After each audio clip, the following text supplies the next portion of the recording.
The sun hung low over Silverwood's northern hill, draping the grass in honey gold. Wildflowers leaned toward the warmth, and the breeze carried the scent of lilac and pine. A soft melody floated from a single violin, played not for show, but for feeling. She stood barefoot in the clearing, wearing a dress that whispered when she moved, lace catching the wind like it belonged to it. Next to her stood a man in navy, shoulders squared, expression unreadable, not cold, not distant, just contained. A little girl skipped between them, holding her skirt in one hand and a daisy crown in the other, eyes full of stories she hadn't yet lived. They weren't lovers, they weren't bound by history, but they were getting married. He had asked her to be his wife, nothing more, and she had said yes, not because she needed him or his money, but because the child beside him looked at her the way no one ever had, like she mattered. Would you say yes to marrying a stranger for just one day? Tell me in the comments, and don't forget to like and subscribe if you believe love sometimes finds us when we've stopped looking. Most people would laugh at the offer, walk away, say no out of reflex, but Isolde Green wasn't most people. She had built a life of quiet color in Silverwood. She didn't chase thrills. She didn't travel far. She painted, she brewed lavender tea, and every morning she swept the porch of her little art shop as if it were a ritual. The town knew her as the kind one, the calm one. Some said she had an old soul. Others said she was born in the wrong era. What no one really knew was how much of her life she had lived alone. It wasn't sadness that shaped her. It was stillness, a steady kind of life most wouldn't understand. But she had found comfort in it. So when a black car pulled into town, smooth as a stone over still water, and a man stepped out who looked like he belonged in another world, it wasn't excitement she felt. It was disruption. His name was Callan Dray. He walked into her shop without introduction, holding the hand of a girl who couldn't have been older than 7. He didn't ask for paintings. He didn't comment on the art. He reached into his coat and slid a photo across the counter. It was her, Isolde, standing at a county fair. She wore a green scarf and held a caramel apple. The picture wasn't staged, wasn't posed, just a passing moment captured by chance. It had been folded and unfolded too many times. The edges curled. The creases ran like roads. She looked at him, confused. "Where did you get this?" He didn't answer that, not directly. Instead, he said, "I need you to do something for me. I want you to be my wife, a beat." For one day, at first she thought he was joking, or worse, someone playing a twisted game. But then she looked at the girl beside him, big eyes, still and watching, holding tightly to a pink ribbon. "My daughter," he said, voice low. "Her name's Rena. Her mother passed away 2 years ago. She doesn't understand it fully. Not really, but she's been asking about weddings, about love, about beginnings. She wants to see one." He paused before adding, "She saw you once, said you have kind eyes. She wants you to be the bride." Isolde didn't answer right away. How could she?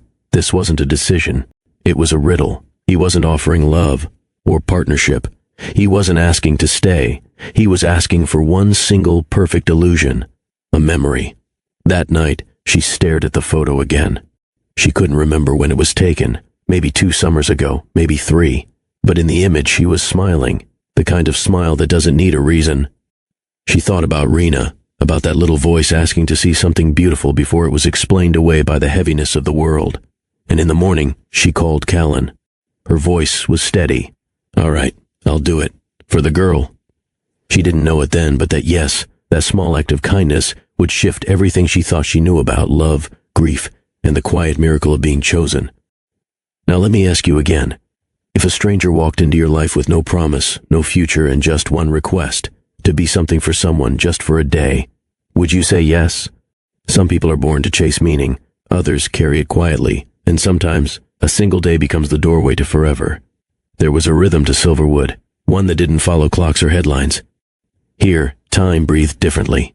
The wind moved at its own pace through the tall trees, and people rarely changed their routines unless they had to. Stores opened when they were ready. Coffee was brewed not by schedule, but by instinct. People greeted each other by name, and strangers, when they came, were noticed. Nestled between hills and pine groves, Silverwood felt like a town paused somewhere between memory and presence. No one came here to chase anything.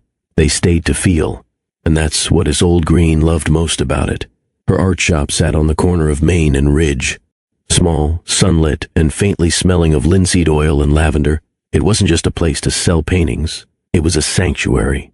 She didn't paint for profit. She painted because it let her speak without saying much. Sunrises, bare trees, hands reaching for warmth. Her canvas always said more than she did. She woke early each day, fed the birds, swept the porch, steeped her tea and sorted paints by color families, not names. When customers came in, she listened more than she talked. Silverwood respected quiet people. It was part of the unspoken agreement here. She was content. At least she thought she was. On a Thursday morning, as the sky wore a soft blue haze and the leaves rustled like a lullaby, Isolde was adjusting a display of hand-painted bookmarks when the sound of tires interrupted the calm. A black car, sleek, low, silent, pulled up along the curb. It didn't belong here, not just because of its shine, but because of the way it seemed to interrupt the landscape. The doors opened slowly. From the driver's side stepped a tall man, broad-shouldered, dressed in charcoal layers and a quiet kind of authority. From the passenger side, a small girl stepped out, clutching something in her hands. They stood there for a moment, looking around, as if measuring the town, as if waiting to be measured in return. Isolde caught herself staring, not out of curiosity, but caution. People who didn't belong to this rhythm rarely understood it. Minutes later, the bell above her door rang. She turned, half expecting a tourist looking for souvenirs. Instead, the man entered first, his presence measured but definite. Behind him, the girl followed, holding what looked like a ribbon in one hand and a stuffed rabbit in the other. Isolde greeted them gently. "Welcome.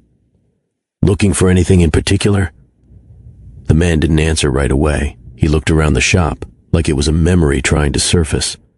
Then he stepped forward and said, "Are you Isolde Green?" She tilted her head. "That depends. Are you here for watercolor or oils?" His expression didn't shift. No smile. No play. He reached into his coat and pulled out a folded photo. He placed it on the counter between them. She hesitated before picking it up. It was a picture of her, standing near a fairground booth, holding a caramel apple. Her scarf was loose around her neck. She looked happy. Caught mid-laugh, she looked up at him. "Where did you get this?" His voice was steady. "From someone who couldn't stop talking about you." He gestured toward the girl, Rena. The child had been quiet the whole time, now watching Isolde with the unfiltered curiosity only children carried. "I need to ask you something," Callan said. "It's going to sound strange, but I need you to hear me out before you say anything." He paused, not out of hesitation, but to give weight to what came next. "I want you to be my wife," he said. For one day, Isolde stared at him, unsure if she had heard correctly.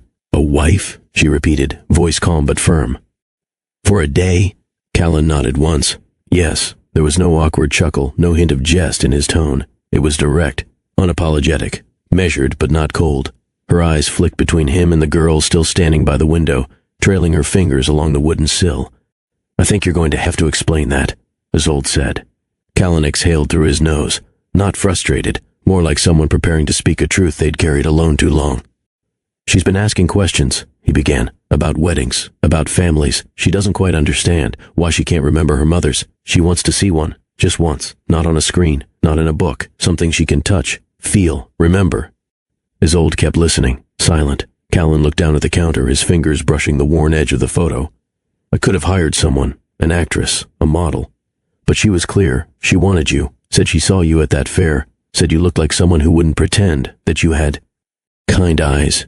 Her words, not mine. There was a stretch of silence, not tense, not comfortable either, just suspended. "I'm not asking for a lie," he added. "I'm asking for a memory, something beautiful she can keep." The girl hadn't said a word, but she watched with a gaze that held more understanding than most adults managed. Not desperate, just hopeful. The kind of hope that doesn't demand but waits. Isolde crouched slightly to meet her eye level. "You want a wedding?" she asked gently. Rena nodded, almost shy. "Just one, so I can know what it looks like, so I can remember it. For real." Her voice was soft, but steady. Something in Isolde's chest stirred. A quiet ache. Not pain, but the echo of one. The kind of feeling that stays buried until someone smaller, braver, pulls it out with a few honest words. That night after they left, after Callan gave her his number and said he'd wait for a reply, Isolde sat on the back steps of her shop, holding the photo he'd left behind. The version of herself in the picture looked unfamiliar, not because of how she looked, but because of what she seemed to feel in that moment. Light, unburdened, alive. She thought about her routines, the way she folded her laundry the same way each week, how she painted in silence, how no one really knew how long she stayed in the shop after closing. There had been contentment, but maybe also a quiet kind of hiding. The question wasn't about Callan, not even about Rena. It was about her. Was she willing to step out of stillness, just for a day, if it meant giving someone else something they might carry for a lifetime? She made tea, sat by the window, let the sky turn dark. The thought returned, over and over again, not as pressure, but as possibility. What would it cost her to say yes? What would it give the child? She could almost hear the violin again, from that clearing on the hill where town weddings were often held. She could picture Rena spinning in a borrowed dress, cheeks flushed with joy. It wasn't about pretending. It was about participating, being present in a moment that might become someone's favorite memory. She picked up her phone, dialed the number. It rang twice. The line clicked. Callan Dre came the voice on the other end, crisp, calm, expecting. Isolde hesitated. She was never one to speak without thinking. But this time, her words left her without resistance. "I'll do it," she said. There was a pause, just long enough to wonder if he hadn't heard her. Then, "Thank you." No rush, no elaboration, just 2 words. But behind them, something softened. "I'm doing it for her," Isolde added. "I know." She glanced toward her easel, half-finished sunflowers under soft lamplight. "So, how do we make this look like a real wedding without actually being one?" Callan suggested the hill overlooking Silverwood, the same one where the town had celebrated unions, anniversaries, and quiet goodbyes for decades. It wasn't grand, but it held meaning. The land felt sacred in its own way. "We'll keep it simple," he said. "Just enough to feel special, no excess, just enough." He offered to take care of everything. Flowers, clothes, music, even cake. But Isolde requested one thing: let the town help. If it's for Rena, they'll want to. He didn't protest.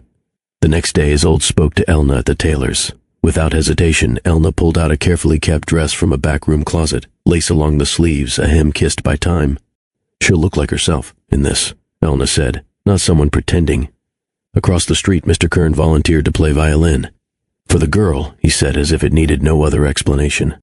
Within hours, word spread, not through gossip, but through quiet goodwill. No one asked why. They just offered what they could: flowers, bread, a wooden bench sanded smooth.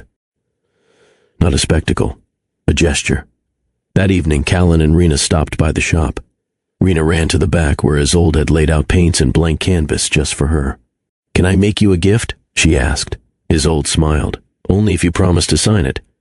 While Rena worked, Callan lingered near the window, watching her. "She's talked about this nonstop," he said, voice softer now. "She even asked if the cake could have strawberries inside." Isolde poured 2 cups of tea, handed him one. "Strawberries it is." There was a quiet between them, not awkward, just unspoken understanding. "She lost her mother during the worst kind of silence," he said at last. "No goodbye, no answers, just absence." He looked at Isolde, not with expectation, but with something closer to gratitude. "This means more than I'll ever be able to say." She didn't try to reply. Some truths didn't need response. Rena came back moments later, holding her painting. It was a simple drawing, 3 stick figures all holding hands. One had long curls, one had tall legs. The smallest had a big red heart above her head. Isolde blinked, swallowed. "I'll frame it." The air was still that morning, the kind that held its breath before something meaningful. Isolde stood behind the shop, hair pinned with fresh flowers. The borrowed dress fit like it was waiting for her all this time. She didn't feel like a bride. She felt like someone stepping into a memory being made, not her own, but one she'd been chosen to hold. The violin started in the distance, slow, tender.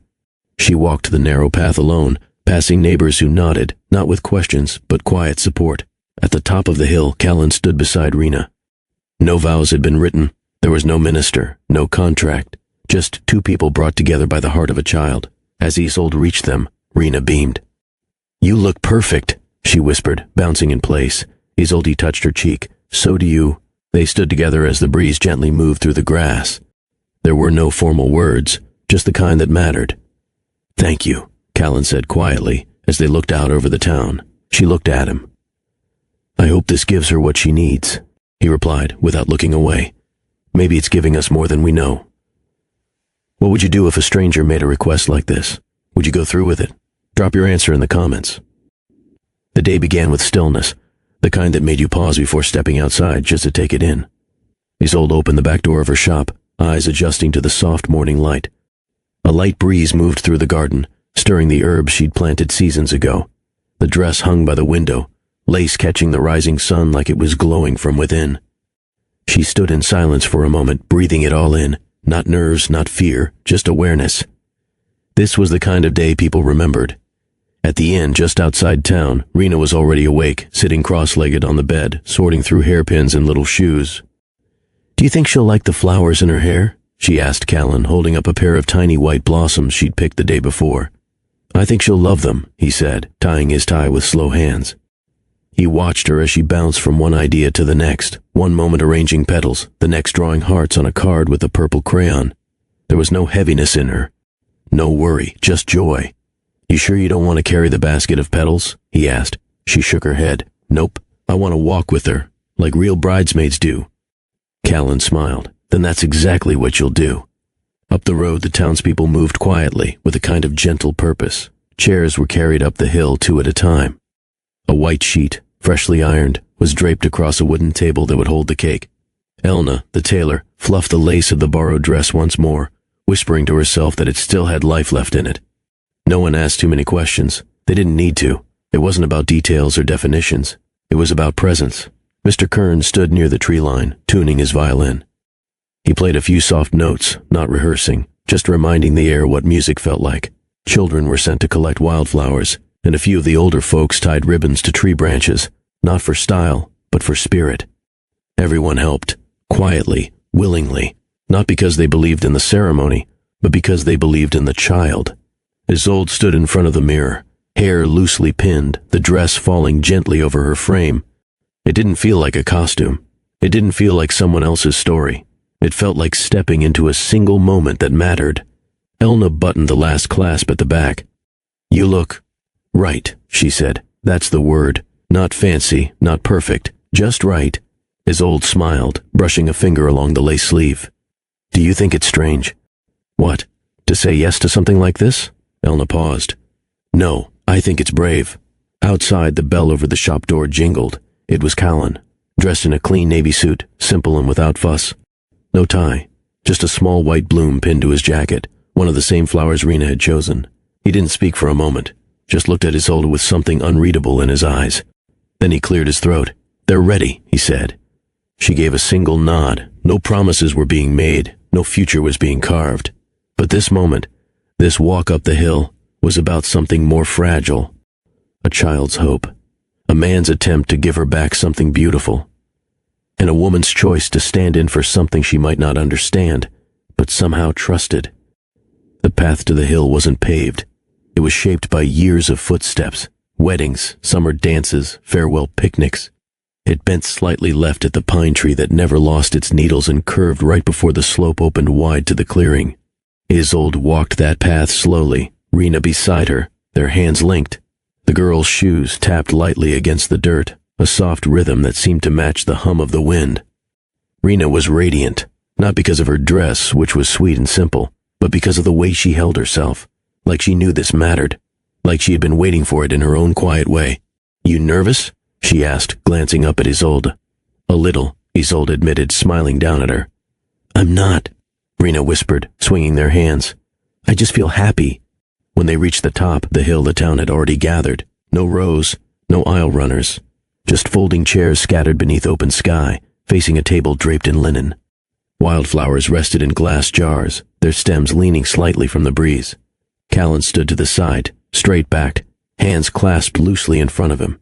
His jacket fluttered lightly as he turned and caught sight of them. The moment he saw Rena, something in his shoulders softened. When his eyes shifted to Isolde, he didn't blink. No one clapped. No music played yet, but a kind of hush settled over the space, the kind people only give when they feel something sacred is unfolding, even if they don't have the words for it. Mr. Kern began to play, a tune with no name, soft, slow, made up of long notes and short pauses. It carried across the field like a whisper you wanted to lean into. Isolde and Rena approached Callan. Callan extended a hand to his daughter. She passed it over with a grin, then slipped to the side, sitting between two older women who offered her a folded napkin, and a peppermint candy, like they'd been waiting just for her. Now it was just Isolde and Callan, standing a few feet apart. No one stepped forward to officiate. There was no script, and yet no one questioned it. He looked at her, not as a stranger, not as someone acting, but as someone holding something delicate. "Thank you," he said under his breath.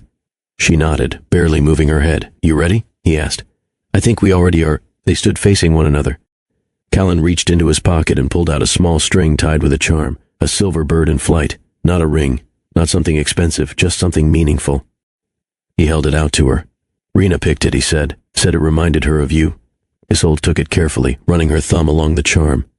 She reached into her own palm, where she'd been holding a dried daisy tucked into a ribbon. No one knew she'd kept it. Rena had given it to her the day they first met, without a word, just placed it in her hand. She lifted it toward him. "For her," she whispered. They each took what the other offered and nodded, a kind of silent agreement. No contracts, no audience approval, just presence. As the music played, Rena returned to their side, hugging them both. "You did it," she whispered, eyes shining. Isolde wrapped an arm around her. "We did." Callan looked at her then, really looked, and for the first time since they'd met, his expression shifted from guarded to open. Not dramatic, not grand, just real. There, beneath the formality, was something unspoken. Not a promise, not a confession, a spark, a beginning. The violin gave way to laughter. Not loud or rowdy, gentle, like the clinking of teacups or the first crackle of firewood. The hill, once quiet and reverent, had come alive in a soft, warm way. Children chased petals caught in the wind. Neighbors passed slices of cake made by Mrs. Grady, who'd insisted on baking it at sunrise, for the little one, she said. Strawberries inside, just as Rena had wished. Plates were laid out on linen, next to jars of lemonade and peach jam. There were no speeches, no microphones. Just voices and smiles that needed no amplification. Isolde sat on the grass, shoes off, letting her feet rest in the cool earth, her dress fanned around her like it belonged there. Rena rested her head on her lap, humming softly, eyes fluttering. She looked up to find Callan speaking with two older gentlemen near the trees, nodding slowly, hands in his pockets. He glanced over, and this time he smiled, faint but unmistakable, not polite, present. Later, as the sun began its quiet descent, the guests settled into smaller groups. Some wandered toward the edge of the hill, watching the sky change. Others remained by the table, savoring second slices and stories of their own early days. Isolde stood near the edge of the clearing, arms folded lightly across her chest. Callan approached without, speaking, standing beside her in the hush. For a while, neither said anything. Just watched the horizon fade into gold. "She looks happy," he said at last. "She is." He exhaled, not from exhaustion, but from something releasing. Perhaps something he hadn't realized, he'd been holding for too long. "You gave her something real today." Isolde turned her head slightly. "You did." He looked at her then, not with surprise, not with hesitation, just understanding. "I didn't expect this to feel like anything," he admitted. "Neither did I." Mr. Kern began to play again, a slower piece, rich with nostalgia, the kind of melody that holds hands with memory. Callan extended his hand. She didn't speak, just placed hers in his. They moved together gently, not drawing attention, just letting the music carry them a few steps at a time. It wasn't polished, it wasn't choreographed, but it was quiet. Callan's hand rested lightly on the small of her back, her other hand rested against his chest. No words were exchanged, just breath and movement. A closeness that said, "We don't know what this is, but it's something." Rena watched from the grass, chin propped in her palms. She didn't interrupt, didn't call out. She simply smiled, a soft, full smile, like something inside her had settled, not because she'd seen a wedding, but because she'd felt one. When the dance ended, Callan didn't step away quickly. He let go slowly. Isolde lingered in place, eyes lowered, trying to hold on to the warmth before it faded back into cool evening air. Around them, the sky deepened. The hill glowed in the last light of day. Somewhere nearby, a child laughed, and for a single breath, everything felt right, not explained, not defined. Was any of it pretend?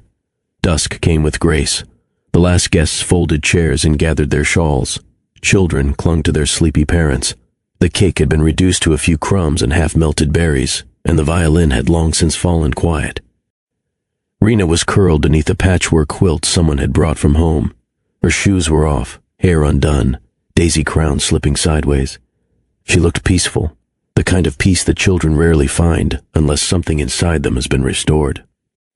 Isolde sat nearby on the low wooden bench, arms resting on her lap, watching the sky go from gold to blue. She didn't feel tired. She felt still. Callan approached, his footsteps slow. He sat beside her, just close enough for the quiet to feel shared. "She won't forget this," he said. His voice was low, like he didn't want to disturb what the evening had settled into. "No," Isolde replied. "Neither will I." They watched Rena sleep for a moment longer. Then Callan turned slightly. "I should be thanking you. But words feel thin." Isolde didn't answer right away. The question wasn't in his words. It was between them, in the silence, in the lingering glances, in the weight of all that hadn't been said aloud. She looked ahead again. "There's something strange about today." "How so?" "It was meant to be pretend, but nothing about it felt that way." Callan nodded slowly. "I thought I was giving my daughter a memory. I didn't expect to find one myself." They gathered what was left, a shawl, a bouquet, Rena's ribbon. Everything else would be taken care of by neighbors in the morning. As they walked down the hill together, Callan carrying his daughter, Isolde holding the flower jar, the air was filled with a soft, aching quiet.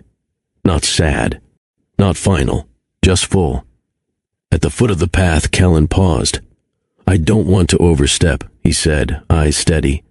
"But if you ever want to see her again, not as part of this, but as you, I think she'd like that.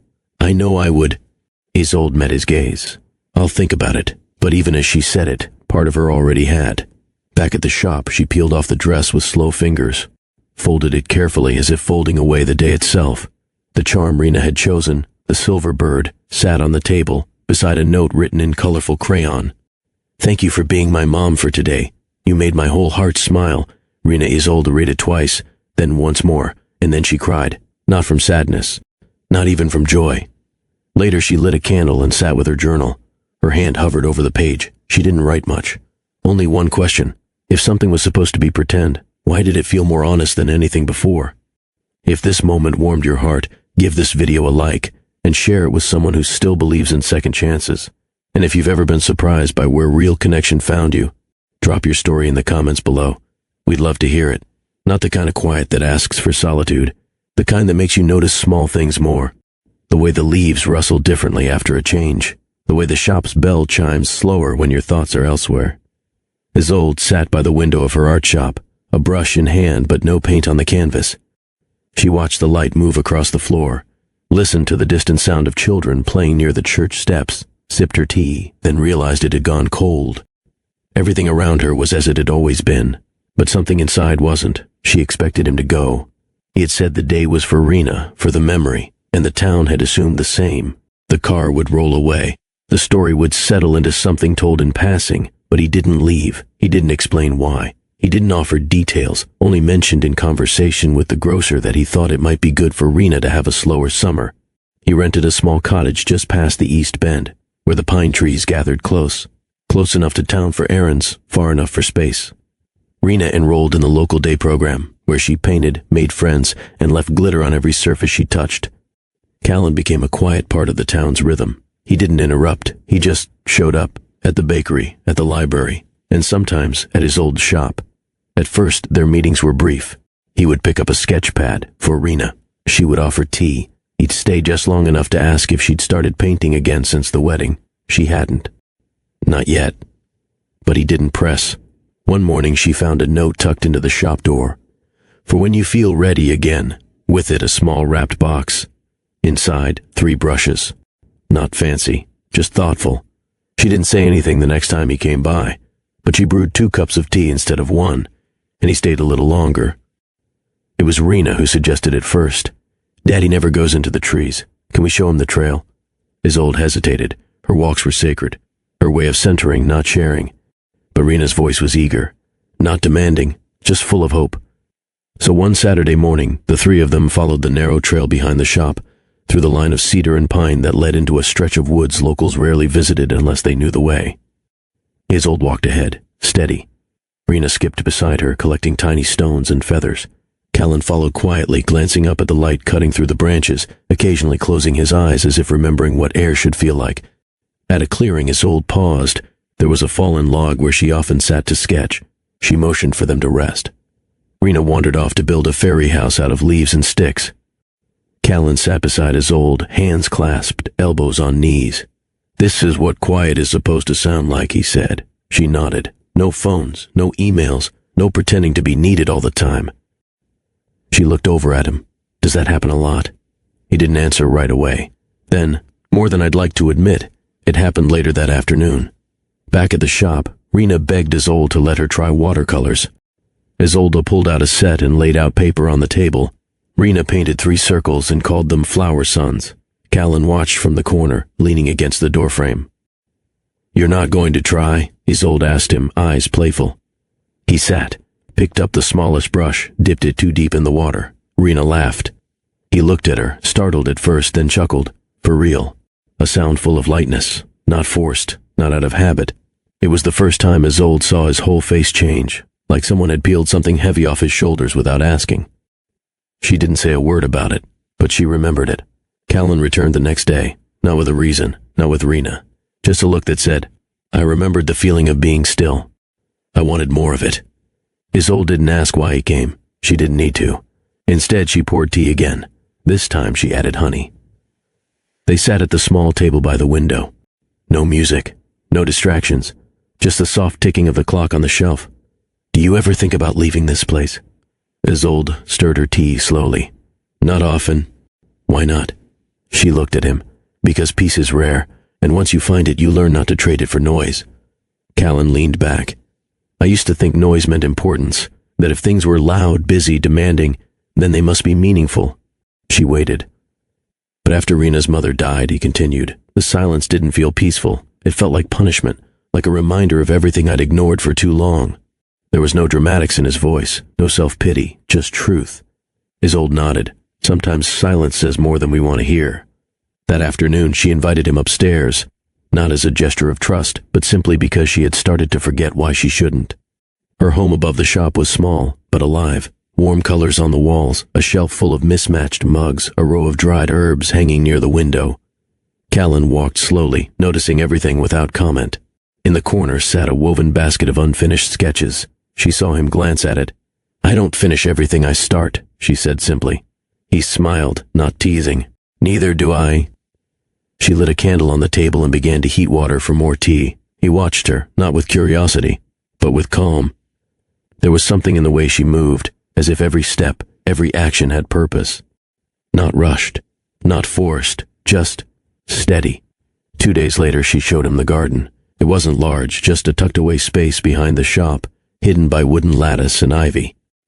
She bent beside a row of basil, pulling away weeds with careful fingers.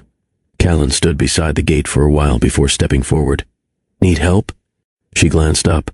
"Only if you can tell the difference between a weed and a sprout. I make no promises." They worked like people who had known each other longer than they had. That evening they sat on the back steps, soil still on their hands. The sun was low. The streetlights hadn't yet flickered on. Callan turned to her. "I haven't talked to anyone like this in years." Isolde looked down at her hands. "Me either." He rested his arms on his knees. "Before Rena, before all of this, I used to think connection came from shared goals, building something, achieving something." He paused. "But I think it comes from being known, quietly, without needing to explain." She looked at him for a long time. "That's rare." "It is." And there it was again, that feeling neither of them could name. Not quite friendship, not yet love, but something quietly growing, something they both noticed. It was a Tuesday when Rena arrived at the shop without her usual bounce.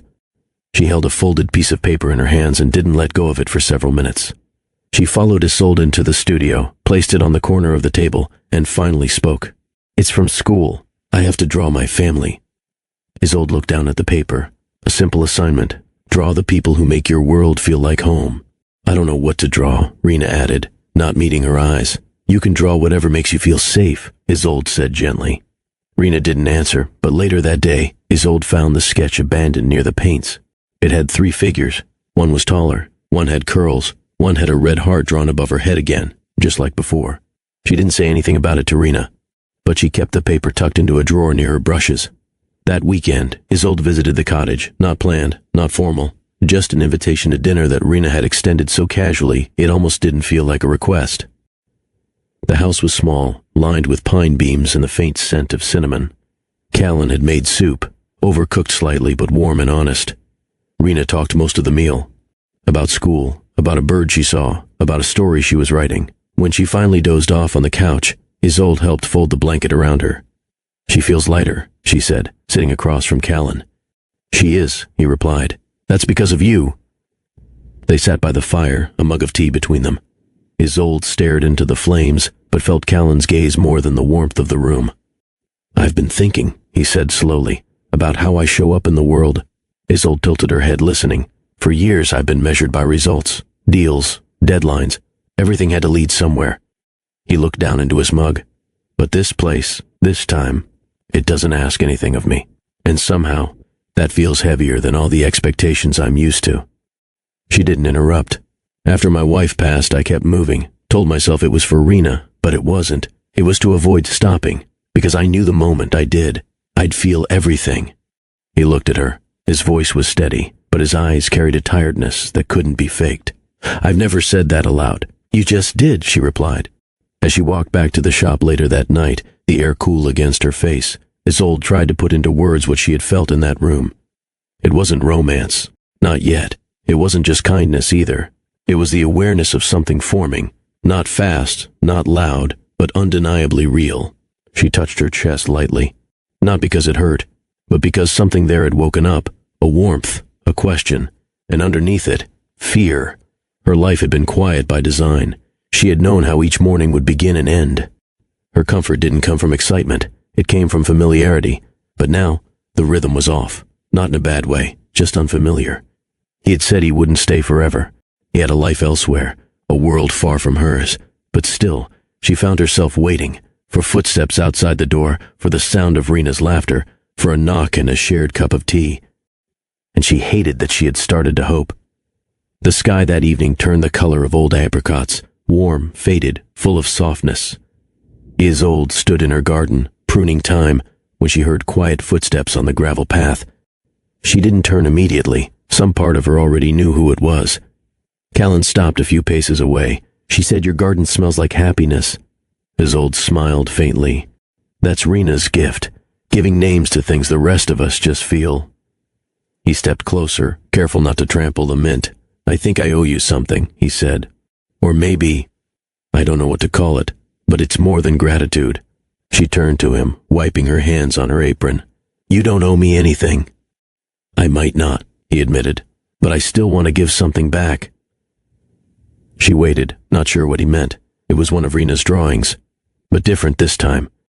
3 figures, like before, but now the tallest one was holding the hand of the woman in the middle, a sun above them, a little house drawn beside a tree. "She called it her real-life picture," he said quietly. "She asked if it could stay that way." Isolde stared at it, her throat tight. "She called you her second chance," Callan added. She didn't say it in those exact words, but that's what it meant. They sat on the bench near the lavender bush. The crickets had begun to hum low, rhythmic notes that filled the silence without asking anything of it. Callan leaned forward, elbows on his knees. "I don't know what happens next," he said. "I don't know how to fit what I'm feeling into my old life, or what to do with this."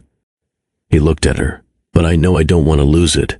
Isolde folded her hands together. Her breath was slow, thoughtful. "You said this was for Rena," she whispered. "It was, and now—" He didn't speak right away, but when he did, his voice was clear. The next morning, Isolde opened the shop early. Rena arrived just after breakfast, crayon box in hand. "Can I draw by the window?" "Of course." She sat for a long while, tongue peeking from the corner of her mouth, scribbling lines and soft shapes. When she was done, she brought the paper to the counter. "I made this one for you. It was a house, a garden, a girl with curls and a man in a navy coat. The same 3 hearts floated above their heads, joined by dotted lines." "Thank you," Isolde said gently. "I love it." Rena leaned in closer. "Do you think I can call you my almost mom?" The question was so soft, Isolde barely caught it. She bent down, heart swelling, and kissed the top of her head. "You can call me anything you want." That night, after the shop was locked and the sky darkened to blue, Isolde sat in the quiet of her apartment, the drawing on the table beside her.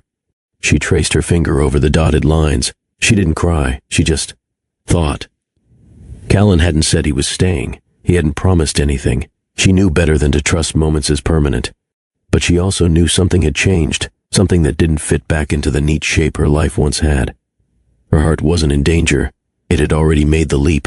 Now the question was, would he? The first snowfall came in early December. Isolde stepped outside her shop one morning to find the world hushed under a thin blanket of white.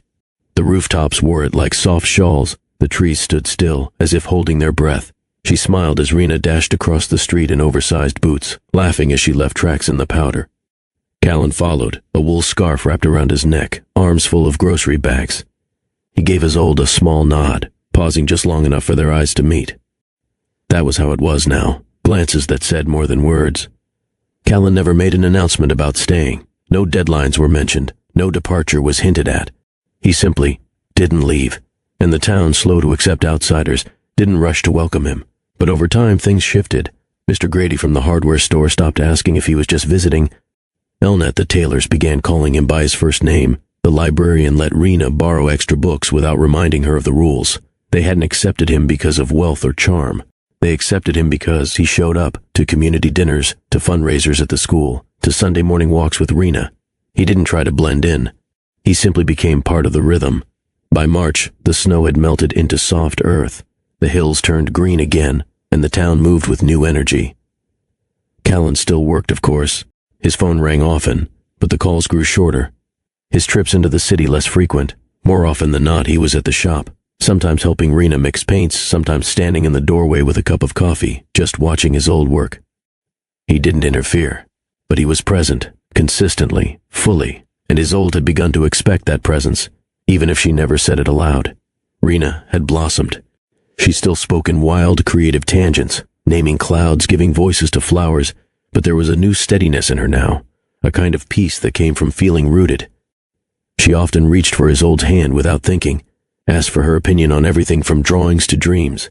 Once she whispered while brushing her doll's hair, "I think you live in my heart now." Isolde hadn't known what to say, so she hugged her tightly and whispered back, "That's a good place to live." One evening in late spring, Callan arrived after closing time holding a paper bag. "Brought dinner," he said. "Felt like you forgot to eat again." She smiled and let him in. They sat on the shop floor, surrounded by half-dried paintings and unused frames. Rena napped upstairs, worn out from a day of art and storytelling. They ate in silence, shoulder to shoulder, the kind of silence that felt chosen. At one point she glanced up and found him looking at her, not distracted, not curious, just seeing her, and for the first time it didn't scare her to be seen like that. By mid-April, the herb garden was waking up again. Green sprigs pushed through the soil like promises, and the lavender had begun to lean toward the light. Isolde had spent mornings kneeling in the dirt, sleeves rolled, fingertips dusty. She welcomed the silence here. It was the kind that refreshed rather than echoed. One Saturday, Callan showed up without being asked. Rena was at a friend's house, and he had that look again. Not lost, not restless, just drawn to something softer. Isolde was already at work, retying the twine around a set of wooden stakes. "Need a second pair of hands?" he asked. She looked over his shoulder. "Only if they know which end of the plant goes up. I'm a fast learner." They worked side by side, pulling weeds, loosening earth. The rhythm came quickly, neither too fast nor too careful, just steady. Callan wasn't graceful with his movements, but he didn't complain. When he nicked his knuckle on a sharp root, he brushed it off with a shrug. Isolde handed him a cloth without speaking. He took it with a quiet thanks, then added, "You know, I never thought I'd enjoy this. Most people don't," she said. "They rush it, try to force things to grow." He nodded. "You don't rush anything?" She looked at him. Some things shouldn't be rushed. There was a pause, not heavy, not awkward, just full. They finished the row of basil and sat on the porch steps with water in hand. Isolde leaned back against the railing, face turned toward the sun. A light breeze lifted strands of her hair, and she closed her eyes for a moment, feeling the warmth settle on her skin. Callan sat quietly beside her, watching her in that stillness. "Do you miss it?" she asked, eyes still closed. He glanced at her. "Miss what?" "The world you left behind." There was a long pause. "I thought I would," he said, "but lately, I don't think I've looked back." She opened her eyes then and turned toward him. "That surprises you?" "Yeah," he said, "a lot. It wasn't dramatic, just real, a second too long." A look exchanged that said everything neither of them had dared to speak. Then, as if sensing the weight of the moment, Callan turned slightly toward her. His expression softened, almost cautious, but he didn't speak. Neither did she, because some moments don't need words, they just need to be allowed. That evening, after he'd gone and the sun dipped low behind the hills, Isolde returned to the garden. She crouched by the mint and brushed a hand across its leaves. The scent rose up, sharp, calming, alive. She closed her eyes, remembering the way his fingers had lingered against hers. Something had already shifted, but it didn't feel uncertain. It felt inevitable, the kind that moved slowly, like music hummed under breath. The sky above Silverwood wore a soft blue, and the light filtered through the trees like it was careful not to disturb anything. Isolde was in the garden again, pulling weeds between rows of thyme and rosemary. The earth was warm beneath her knees, rich with spring. Callan arrived without knocking. He carried a small wooden crate filled with seedlings, basil, sage, chives, simple things easy to grow, but he held them like they mattered. Thought you might be able to use these. She looked up, blinking into the sun. Always. He crouched beside her, and they began planting in silence, falling into a rhythm that no longer needed instruction. "Rena's with your neighbor," Callan said softly as he pressed soil around a basil stem. Isolde nodded. "She's been helping in the kitchen. They said she makes the best mess." He smiled, brushing dirt from his palms. They worked quietly for a while. The sounds around them, the breeze, distant birds, the faint creak of the fence, filled the space like conversation. After the last plant was settled, Isolde reached for her watering can, but as she moved to pour, her fingers brushed something hard beneath the soil. She paused, brushed it again, something small, round. She dug gently, her breath caught, a box, wooden, worn, no shine, no velvet, just familiar in its simplicity. She looked over at Callan, who was now sitting back on his heels, watching her without blinking. She opened it. Inside sat a ring, not flashy, not loud, just a simple gold band, thin and timeless, resting on a small scrap of linen. She didn't speak, didn't need to. He sat there, hands loosely clasped, elbows on his knees. He looked calm, not rehearsed, not nervous, just open. "I didn't know how to ask you," he said, his voice low. "Not after everything. Not when I still wasn't sure what I was allowed to feel." She held the box gently in her hands. The soil still clung to her fingers. Her knees were dirty, her sleeves rolled up. It wasn't perfect, but it felt true. He stood slowly, stepped closer, then crouched down in front of her. "I don't have a speech," he continued. "This wasn't planned, not in the way the world usually plans things." His voice caught slightly, but he didn't pull back. "I buried it here 2 weeks ago. I didn't know if I'd ever dig it up again, but I couldn't walk away from this without trying." He reached toward her, not for the box, but for her hand. "I don't want to borrow your heart for a day. I want to stay, however that looks, however long you let me." She didn't move at first, didn't cry, didn't speak. She simply leaned forward and kissed him. No pause, no hesitation, just yes. "Tell me, was this the most romantic proposal you've ever heard? Comment yes if you felt it, or tell me what your dream proposal would be. And hey, subscribe if this moment made you tear up."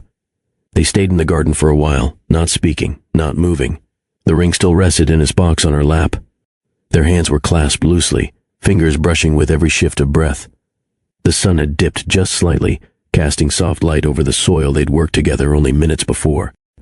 Callan didn't press her for more words. Isolde had already given him the answer he needed, not through promises but through presence. Her kiss had been quiet, but it had said everything. Rena came back just before sunset, her face smudged with flour and a sticker on her sweater that said chef in training. She skipped through the back gate, holding a drawing that looked more like a cloud than anything else. "I made dessert," she announced. Callan stood up and ruffled her hair. "That's excellent news." She turned to Isolde, who was still in the garden, cheeks a little pinker than usual, dirt on her palms and something different in her eyes. "Are you okay?" Rena asked, tilting her head. Isolde knelt down to meet her. "I'm better than okay." Rena squinted. "You look like you're smiling with your heart." Isolde pulled her into a hug. "Maybe I am." Later, after dinner, Rena brought out her drawing supplies and climbed into the chair across from them. She didn't ask. She just started to sketch. Callan watched quietly. Isolde poured tea. The room felt full, not with sound, but with peace.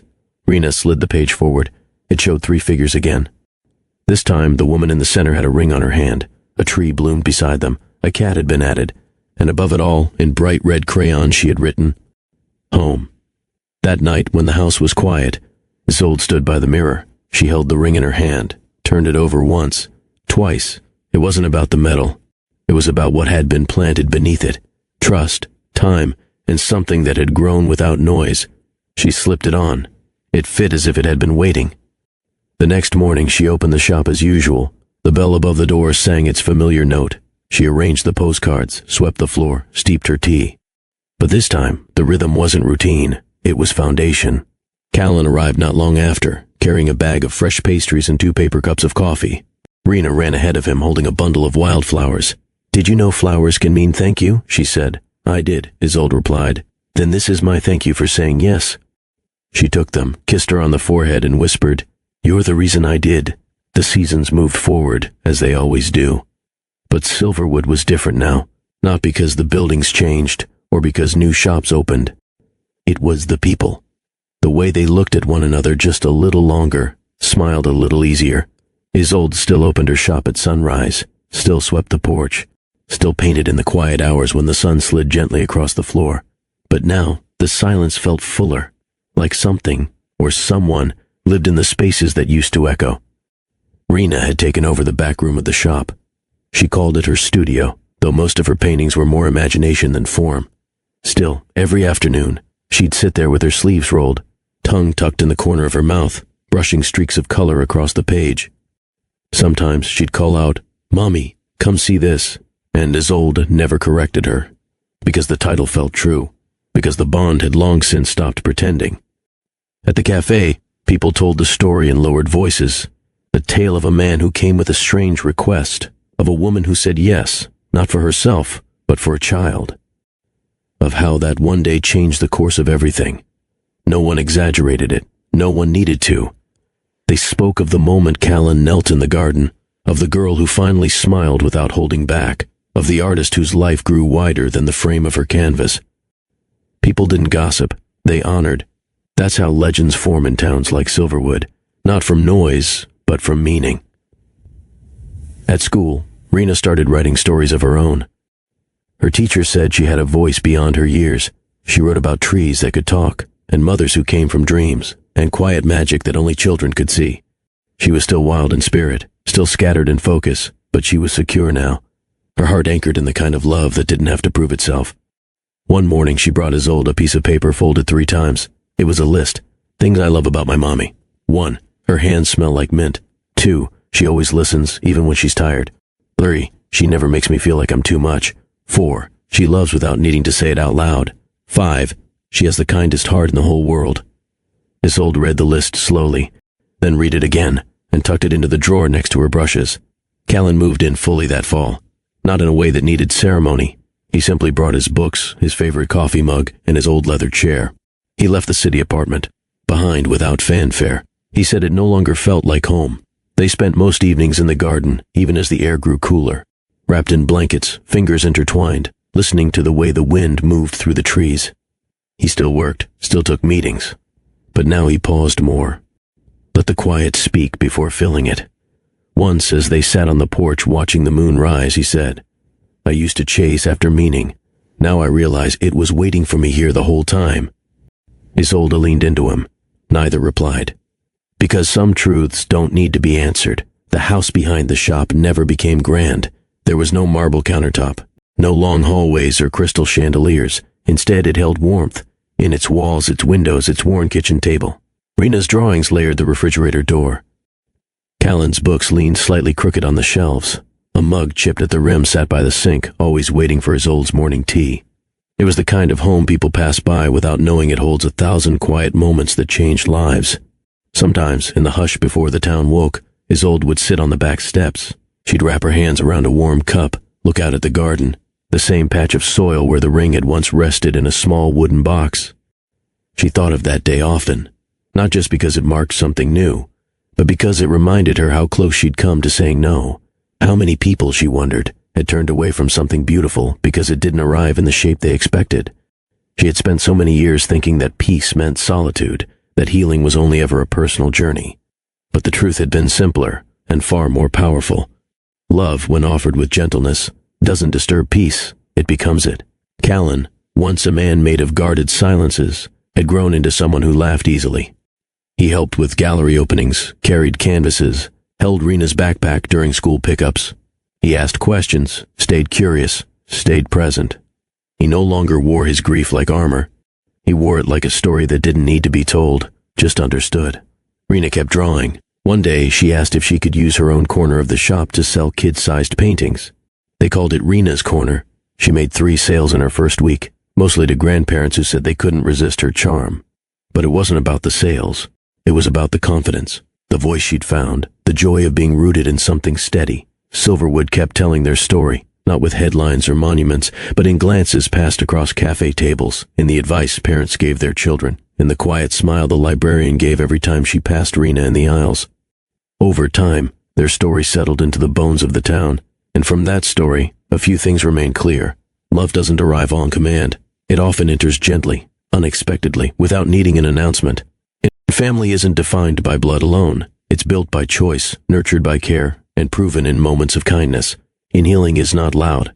Sometimes it comes through holding a hand, sharing tea, watching someone fall asleep knowing they're safe. They're safe. And children often lead us back to what we've forgotten. They remind us to believe again, to hope again, to open the door just one more time. And finally, true connection cannot be forced or bought. It grows in spaces where honesty lives, where people are seen for who they are, not what they offer. In the quiet heart of a town that most maps barely mention, a woman who thought her life was already full discovered she had only just begun to live, not because someone rescued her, not because something grand changed, but because someone saw her, and she let herself be seen in return. So if you're listening now, wherever you are, and wondering whether the life you're living is all there is, maybe, just maybe, the next chapter is waiting at your door. You just have to be willing to open it. If you believe love heals, share this story. Like, comment, and subscribe to join us for more heartwarming journeys like this one. And let me know which moment touched you the most.